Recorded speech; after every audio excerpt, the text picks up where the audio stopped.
Kutu pas luksit kësaj bote dhe nuk mendojnë për tjerët. Mendojnë vetëm për veten e vet.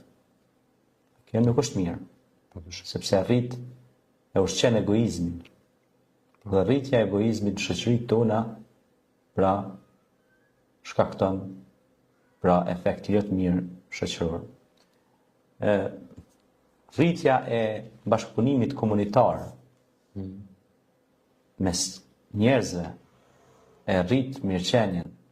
Pastaj si e tregova për rastin e Omer ibn Abdulazizit, që mos të ikim kësaj ngjarje. Ai e rregulloi me çështjen e bamirësisë, e rregulloi pra krejt gjendjen e popullit të tij.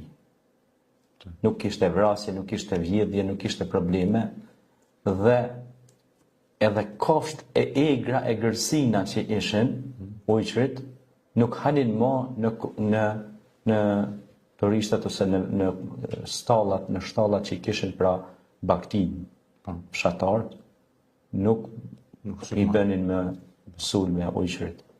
Dhe çfarë ndodhi? Ai ja u çonte mbetjet në lartësira, në përbjeshk, ja u marronte vendin special, ata shkonin e dinin ku kanë ushqimin,